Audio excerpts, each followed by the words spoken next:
Hello board game brothers and sisters, and welcome to another episode where I'll be letting you know what I backed last week. It's been a while since I posted one of these videos because I haven't been backing anything lately, but I got a couple good games for you this week, so let's jump into it. And the first game I backed is Dinosaur World, and if you were worried about this being too similar to Dinosaur Island like I was, I can tell you that this game's going to play completely different. There's really only two similarities between the two. The first similarity is that you're going to be building dinos in the exact same way, where you're gathering DNA and then using that DNA to build dinos in paddocks. The second similarity is that the threat and security trackers work exactly the same. Your threat's going to go up as you create more dinosaurs, and you're going to always want your threat to be below your security level. There is a slight difference with this, because if your threat is too high, you're just going to be taking death tokens rather than removing patrons from your park like you did in Dinosaur Island. There's a lot of differences with these games, and the first one I want to mention is that the game does not end based on objectives being completed. Instead, the game just lasts 5 rounds, and there's 5 phases in each round. The first phase is the hire workers phase, and the big difference with this one is that instead of just having your workers and scientists like you did in Dinosaur Island, you're going to have 5 different types of workers that each have their own different effects in the game. First, we have the seasonal hires that don't grant you any bonuses, but then we have the scientists that can grant you 1 extra DNA of your choice, a security worker that can reduce the cost of security upgrades by 1, the administrator who can get you an extra coin, and then we have the park ranger that can reduce the cost of Jeep upgrades by 1. The way you get your workers is also a little bit different because you're going to be drafting cards that dictate the workers you get at the start of the round. Next, we have the public actions phase, and this is where you can do things like get DNA to build dinos or upgrade your park with attractions and paddocks. There's quite a lot of differences here compared to Dinosaur Island. You're still going to be rolling DNA dice at the start of this round, but instead of using the same dice throughout the entire game, they get drawn from a bag at random. And I'd say it's this phase where you see the big differences from Dinosaur Island, because this game simplifies the public actions quite a bit and also removes a little bit of the effects of player interaction. In Dinosaur Island, where you had separate phases, one for buying blueprints for dinos and DNA, and another phase for upgrading your park, this game combines that all into a single phase and completely removes the dinosaur blueprints altogether. Instead, you can choose to get dino DNA or park upgrades at any point during your worker placement. And if you want to get multiple DNA for a single die, you just have to issue out multiple workers during your turn. And instead of having dinosaur blueprints and paddocks to gather, these are just all going to be included on a single tile when you gather a dino tile. And the reason I think this game has a lot less player interaction than Dinosaur Island is because the only thing you're racing for is the DNA dice. Everything else gets repopulated as it's taken, so even though someone might take a tile that you wanted, there's always a new one coming in to take its place that's going to offer you a new option and opportunity. And the way that these tiles work is you just fit them into the park board following the tile placement rules, and all the tiles are going to start from your entrance tile that every player gets at the start of the game. Next, we have the private actions phase, and this is where you're going to be modifying those different tracks that you have in order to build different dinos and adjust your security level to deal with the threats. Like I said before, those areas work very similar to how they did in Dinosaur Island, so you can guess that this phase is going to be exactly what you would expect if you played Dinosaur Island. The only notable difference here is that you can also upgrade your Jeep.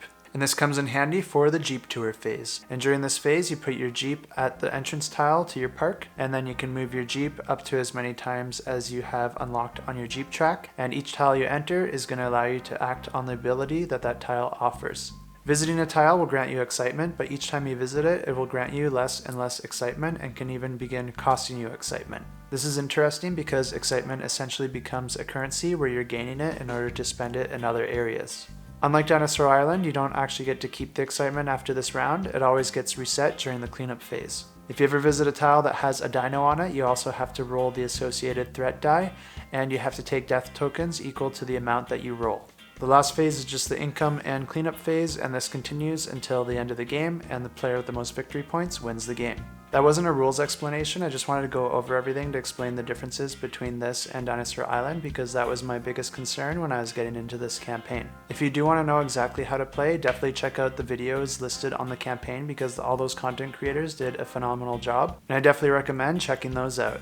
There's only a few things here that I'm less excited about with this campaign. The first thing is that I do like player interaction in my games, so seeing that there's going to be a little bit less of that here is definitely going to move me down in the excitement track just a little bit. The second thing I don't like is that although there's a lot of differences from Dinosaur Island, there's still an entire phase in this game that seems to play almost the exact same. I understand that this is in the same world and there's going to be a few shared mechanisms, but I wish that they are scattered throughout the game rather than concentrated in a single phase. And the last thing I'm not really a fan of, and this one might be a little bit more subjective, but I really don't like these new screen printed meeples. Don't get me wrong, the artwork looks amazing and I like that a lot, but I really don't like how chunky these meeples are compared to Dinosaur Island where they are really precise. I just really find that the more precise meeples look a lot more elegant than the screen printed ones. Other than that, I do like the game. I did read the rulebook to make sure that this was something I was interested in, and I do think that this is going to deliver the same amount of fun that Dinosaur Island did, but in a different way. I'm also really happy that this game is going to come with an insert because Dinosaur Island is a mess to put away unless you have some sort of storage solution.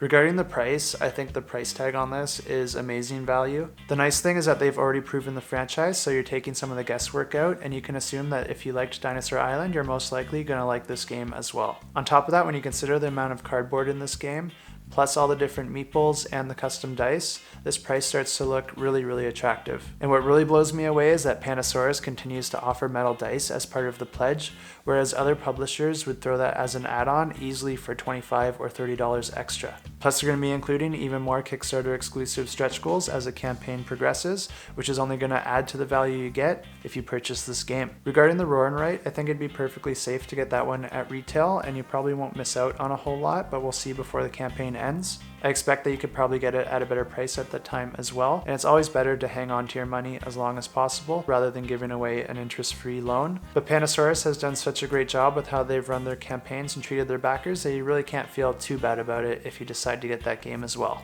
I probably will get it myself, but I don't really want more than 2 Dinosaur Island themed games, so I'll probably just end up gifting that one out to a friend.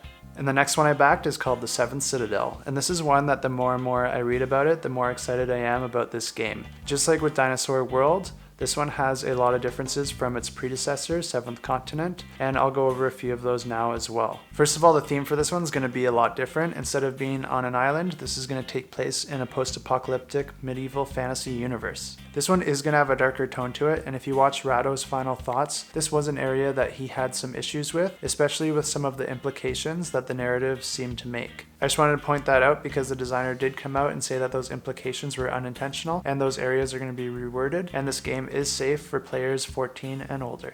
I would expect that even though this has a darker theme, it's probably going to have about the same grittiness that 7th Continent did. This game's also going to have more of a focus on narrative and exploration rather than the crafting and hunting and the die and retry aspects of 7th Continent. This game also features some light legacy elements because you'll have your own settlement that you'll be growing throughout the game. I believe the settlement is where you go back to if you lose a mission rather than resetting the entire campaign like you're supposed to in 7th Continent. Instead of a shared action deck, players all now get their very own, which is really cool because you'll be able to customize that to your liking, and other players aren't going to be drawing cards that are only beneficial to you. And like I said before, this one's going to have a lot more narrative than 7th Continent, and that's going to come in the Book of Dialogues.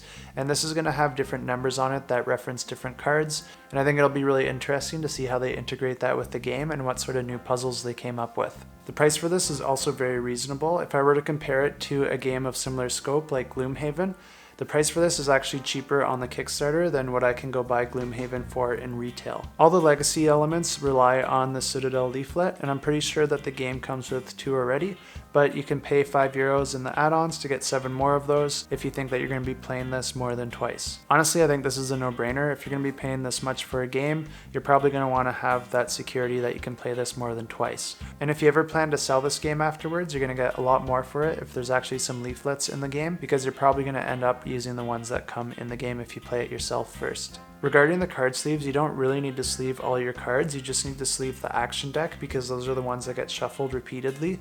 The rest just get put out on the board and they don't ever really get shuffled, so there's not really damage to be had for those ones. The issue I had with 7th Continent is that there were some cards in the box that would get added to your action deck, which meant that you would have to sleeve those cards anyway. So I just ended up sleeving all the cards because I'm a freak and I like consistency.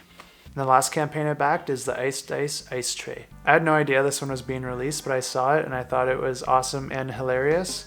And I like having little things like this that can make your game nights a little bit more fun. And this is just an ice cube tray that creates ice in the shape of the 7 different dice. And this is going to allow you and your friends to make each one of your sips a critical failure or a critical success.